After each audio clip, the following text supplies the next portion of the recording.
ये जीवन जो मिला है, चाहता वो तो तुम्हें कोई और जन्म दे सकता था, पर तुम्हें मानव का शरीर दिया और मानव का शरीर भी दे देता और तुमको वेदनाथ कथा में नहीं बुलाता तो उसने कृपा करी, करुणा करी, दया करी और उसने विचार करा बहुत दिन से तरस रही है, झोली इसकी खाली है, बहुत दुखी है। एक बार अगर बाबा वैद्यनाथ की कथा में पहुंच गई और बाबा को नमन कर लिया तो निश्चित है कि इसकी झोली में भर कर भेज दूंगा। उस समय कृपा, उस समय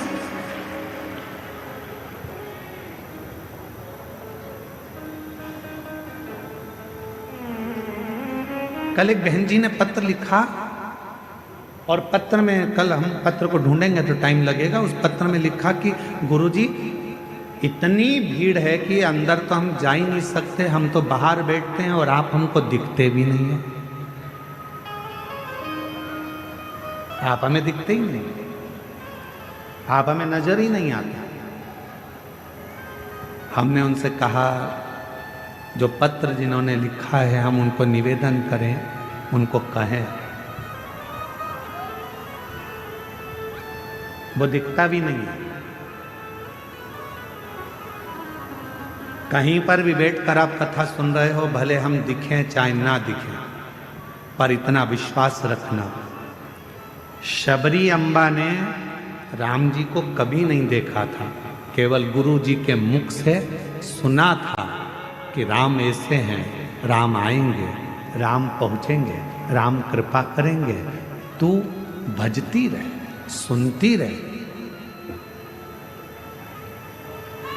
शबरी अम्बा ने केवल राम जी को कभी नहीं देखा था, पर शबरी अम्बा राम जी की रोज इंतजार करती थी, कभी तो आएंगे, कभी तो मिलेंगे, कभी तो दिखेंगे, कभी तो दिखेंगे। और एक दिन ऐसा आ गया कि राम जी शबरी अम्बा के लिए 14 वर्ष के वन के क्षेत्र में चले और एक दिन शबरी अम्बा के दरवाजे पर पहुंच गए।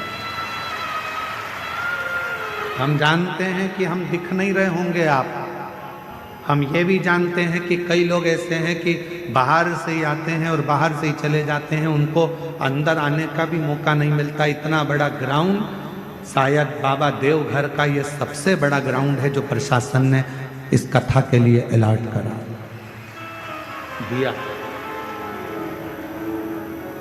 ये देवघर का सबसे बड़ा ग्राउंड है जिसकी परमिशन मिली और जिस पे कथा हुई। किसी को अंदाजा नहीं था कि ये ग्राउंड में इतने पहले दिन से लोग आ जाएंगे, दूसरे दिन और बढ़ जाएंगे, तीसरे दिन और बढ़ जाएंगे। किसको मालूम? और ना किसी के घर निमंत्रण गया, ना किसी के घर पीले चावल गए, ना किसी के यहाँ कोई पत्रिका गई, बस आपके कानों में शब्द हो गया, चलो बुलावा आया है, देवघर वाले ने बुलाया है। और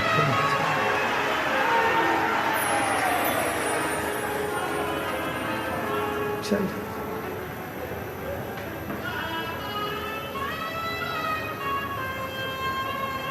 देव महादेव भगवान शिव की कथा कर रहे हैं, शिव महापुराण की कथा वर्णन कर रही है। माता सती ने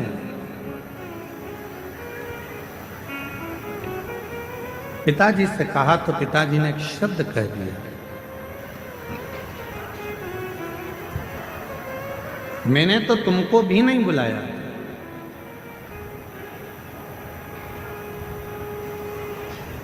सती मैया ने कहा पिताजी ये तो नहीं हो सकता कि तुमने मुझे ना बुलाया। याद करो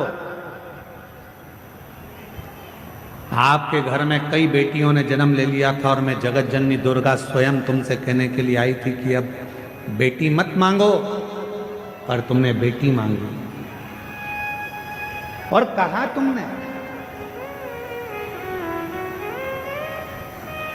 कि मुझे बेटी के रूप में तुम चाहिए। और मैंने कहा था दक्ष प्रजापति कि तू मुझे समझ नहीं सकता,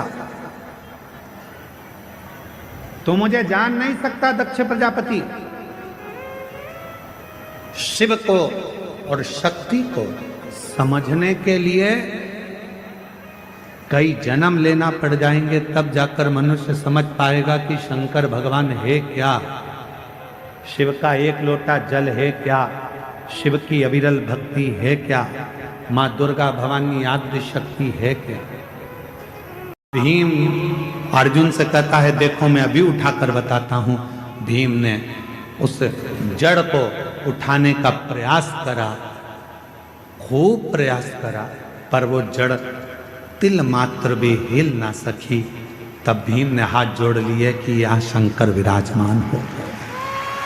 शुभ भटक लो।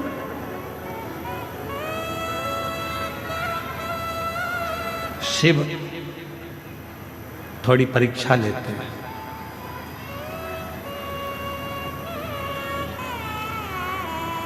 आपने भी पढ़ाई करी है, हमने भी पढ़ाई करी है। आप भी कॉलेज तक पहुंचे हैं, हम भी कॉलेज तक पहुंचे। जब छोटी एग्जाम होती थी स्कूल में, त्रैमासिक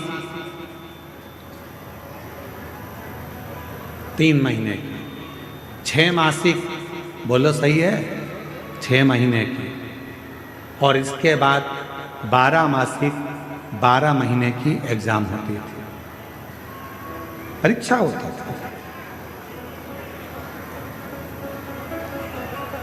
छोटी एग्जाम 3 महीने में हो जाती थी, फिर 6 मासिक, इसके बाद में 12 मासिक परीक्षा, वार्षिक परीक्षा हो जाती थी। धीरे धीरे जब हम रोज प्रतिदिन भगवान शंकर के मंदिर में 1 लोटा जल चढ़ाते हैं, तो धीरे धीरे मेरा भोले बाबा आपकी रोज थोड़ी थोड़ी परीक्षा लेता रहता है, और उन परीक्षा में हमको पास करते रहता है। और एक बार जब हमारी जिंदगी की पूर्ण परीक्षा हो जाती है, तो मेरा भोलेनाथ फिर वार्षिक परीक्षा का रिजल्ट तुम्हारे हाथ में दे देता है।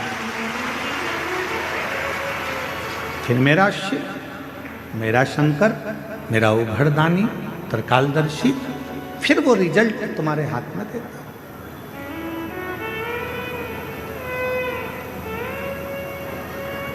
अब आप डायरेक्ट अगर 12 मासिक परीक्षा में बैठ रहे हो तो हो सकता है सप्लीमेंट्री आ जाए। डायरेक्ट 12 मासिक की परीक्षा में बैठ रहे हो तो हो सकता है कि आप फेल हो जाएं, सप्लीमेंट्री आ जाए। पर धीरे धीरे यदि आपने त्रैमासिक दी तो तुमको उसमें ये ज्ञात हो गया कि परीक्षा कैसे होती है, बैठना कैसे चाहिए, लिखना कितना चाहिए, कितने पृष्ठ भरना चाहिए, कैसे क्वेश्चन आएंगे, उत्तर कैसे लिखना है। 6 मासी परीक्षा में और सीख गए, 12 मासी में तुम पूरा सीख गए, और परीक्षा देकर उत्तीर्ण होकर तुम आगे बढ़ गए। शिव पुराण कह रही है। कई लोग कहते हैं कि केदारनाथ गए, अमरनाथ गए, फिर उनसे पूछा कि तुम अपने घर के नज़दीक में कोई शंकर जी के मंदिर जाते हो, घर के नज़दीक में शंकर के शिवालय तक जाते हो, घर के नज़दीक में तुम 1 लोटा जल चढ़ाने जाते हो? तो कहा नहीं, हम सीधे अमरनाथ आए हैं, हम सीधे केदारनाथ आए हैं। तो याद रखना, तुम जा जरूर जाए, तुम पहुँच जरूर रहे हो, पर मेरा भोले बाबा वहां तुम्हें मिलने वाला नहीं है। तुम मात्र वहां तक जाओगे, दर्शन करोगे, आ जाओगे, प्राप्ति नहीं है। प्रतिदिन चढ़, एक पत्र अच्छा है, जल सारी समस्या का हल। जब 1 लोटा जल लेकर आप देव अधिदेव महादेव के पास जाओगे तो निश्चित है वो 1 लोटा जल तुम्हारे चित्त को और तुम्हारे चरित्र को बदल कर रख देगा, ये निश्चित है। वो 1 लोटा जल तुम्हारे चित्त को बदलेगा, तुम्हारे चरित्र को बदलेगा। जब तुम्हारा बुद्धि, तुम्हारा चित्त, तुम्हारा मन अपने आप बदल जाएगा। शंकर के मंदिर जाओगे, शिव जी राहें खोलना प्रारंभ करेंगे, मार्ग खोलना प्रारंभ करेंगे। तुमने शिव का मार्ग पकड़ा तो शिव भी तुम्हें कोई अच्छा मार्ग पकड़ाकर उस मंजिल तक पहुंचाने का प्रयास करें। मंजिल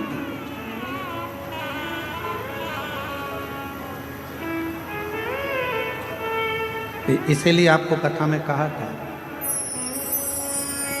बोला शिव के मंदिर अमरनाथ जाओ, केदारनाथ जाओ, सोमनाथ जाओ, चाहे काशी जाओ, चाहे वैद्यनाथ जाओ, चाहे तुम्हारी मर्जी पड़े कुबेरेश्वर धाम जाओ, पर निवेदन है उसके पहले अपने घर के पास में जो शंकर का मंदिर है वहां जाना प्रारंभ करो।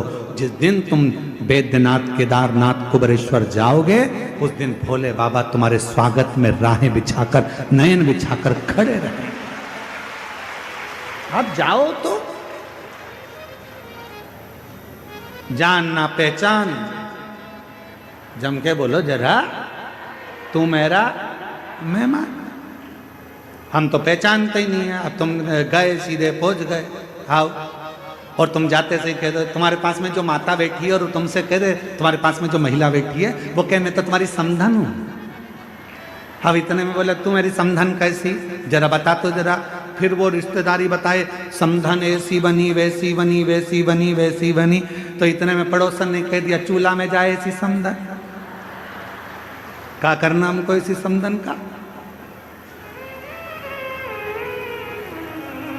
अरे रिश्ता तो ठीक बनाओ, रिश्तेदारी तो ठीक करो। कोई बड़ी बीमारी हो जाती है और बड़े शहर में जाकर इलाज कराते हो, तो पहले उससे पहले बड़ा शहर का डॉक्टर कहता है कि तुमने पहले कहाँ कहाँ दिखाया वो बताओ। बोलो सही है कि गलत है? पहले बताओ कहाँ कहाँ दिखाया, फाइल लाओ। फिर तुम फाइल लाओगे, साफ हमने ये बेगूसराय दिखाया था, फिर हम पटना गए, फिर पटना के बाद हम यहाँ दिल्ली आए हैं, अब ये दिल्ली में आपको दिखा रहे हैं। फिर दिल्ली में अगर काम नहीं होता मुंबई जाएंगे, मुंबई में दिखाएंगे। तुम पहले अपने गांव में दिखाए, गांव से फिर बड़े पटना तक पहुँचे, पटना से फिर दिल्ली तक पहुँचे। उसी तरह धीरे धीरे बढ़ोगे। फाइल आखिरी में बड़ा डॉक्टर देखेगा तो देख कर कहेगा कि लाओ अब फाइल में देखता हूँ, और पीछे के सारे रिकॉर्ड देखने के बाद फिर वो निर्णय देगा कि तुमको ये बीमारी है और इसका इलाज यहाँ हो सकता है, तुम चिंता मत करना, मैं तुम्हें ठीक कर कर भेज दूंगा, बिल्कुल चिंता मत करो, तुम्हें आराम है। क्या मतलब फिर डायरेक्ट पहुंच गए तुम तो।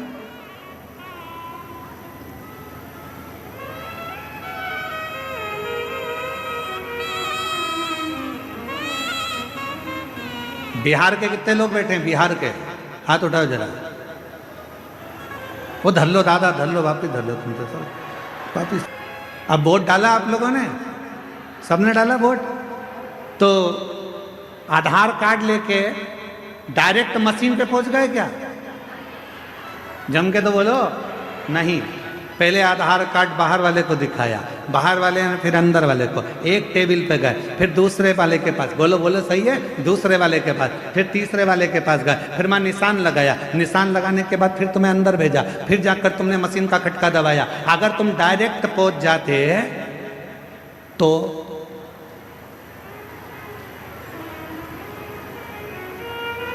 बोलो बोलो बोलो, तेरा क्या होगा कालिया? डायरेक्ट पहुंच जाते तो फिर क्या होता? तो फिर क्या होता? 1 महीने तक तुम्हें छोड़ा नहीं जाता, बंद करके धर दिया जाता, छोड़ते नहीं। इसलिए धीरे धीरे गए, यहाँ दिखाया अंदर प्रवेश, टेबल पे दिखाया, रजिस्टर पे चढ़ा, फिर वहाँ गए, फिर उसने टिक लगाया, फिर आगे गए, फिर तुम्हारा चेहरा मिलाया, फिर इसके बाद उसने शाही लगाई, फिर जाकर तुम्हारे निशान लगने के बाद तुमने बटन दबाई। उसी तरह सबसे पहले अपने घर के पास के शिवलिंग पर जल चढ़ाना प्रारंभ करो, फिर बाबा धीरे धीरे तुमको आगे बढ़ाता जाएगा। और एक दिन मेरा केदारनाथ, मेरा वैद्यनाथ, मेरा विश्वनाथ तुम्हें बुलाता है, फिर बुलाएगा। आइए बहन।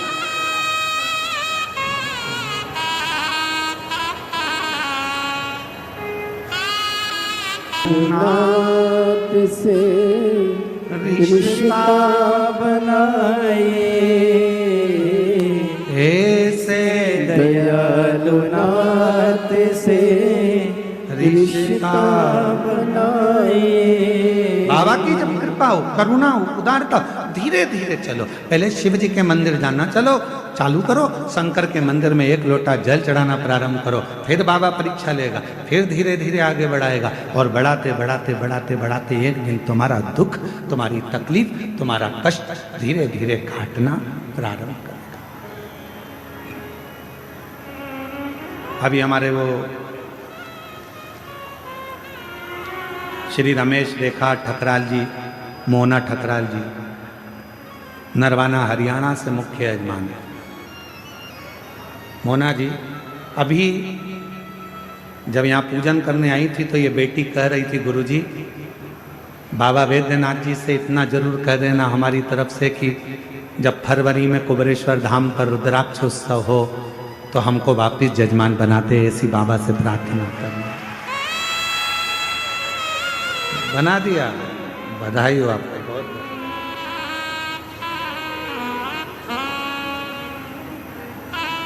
ऐसी शिव से प्रार्थना वो कराए, धीरे धीरे बढ़िए, धीरे भजन करते करते, भगवान का मंत्र जाप करते करते, नाम जाप करते हुए, स्मरण करते हुए आगे बढ़ो, सीधे नहीं। भीम ने तो ये सोच लिया था कि मैं कैलाश जाऊंगा, भगवान शंकर की आराधना करूंगा, शिव जी से आराधना कर कर मेरा खोया हुआ जितना राज्य है, जो खोया हुई संपदा है, जो मेरा पूरा राज्य चले गया, सब कुछ खो गया, उसको मैं वापस प्राप्त कर लूंगा। पर नहीं, नहीं, भगवान कृष्ण ने कहा ऐसा मत करो, रोज पार्थिव पूजन करो, रोज शिव जी के मंदिर में एक लोटा जल चढ़ाओ, रोज शंकर का भजन करो, रोज। हम क्यों कहते हैं कि अपने घर के दरवाजे पर श्री शिवाय नमस्तुभ्यम लिख दो, अपने घर के दरवाजे पर एक स्टिकर ले जाकर चिपका दो, गाड़ी पर एक स्टिकर चिपका दो श्री शिवाय नमस्तुभ्यम का, दरवाजे पर चिपका दो। क्यों? जब कोई दुख की खबर आ रही होगी, कोई तकलीफ की खबर आ रही होगी, जो खबर देने वाला होगा सामने खड़ा होगा, दरवाजा बंद होगा, जितनी देर खड़ा रहेगा ऊपर लिखा हुआ श्री शिवाय नमस्तुभ्यम पड़ेगा। जब आप दरवाजा खोलोगे तो वो दुख की खबर भी अच्छी खबर में बदल जाएगी और आपके जीवन में खुशी।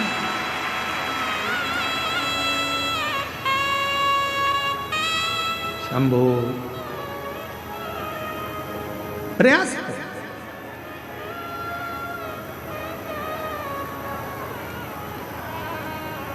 जब आप भजन करें, स्मरण करें, मंत्र जाप करें, नाम जाप करें, नाम कीर्तन करें, जब आप श्री शिवाय नमस्तुभ्यम मुख से बोलें तो ये विचार करें कि हमें धीरे धीरे बढ़ना है, धीरे धीरे। कितना तप किया था माता पार्वती जी ने? सब कुछ छोड़ दिया था, सब कुछ त्याग दिया। एकदम मेरी माता पार्वती जी ने कुछ नहीं त्यागा था। मेरी माता पार्वती जी ने त्यागा था तो धीरे धीरे त्यागा था। पहले भोजन त्यागा, एक समय का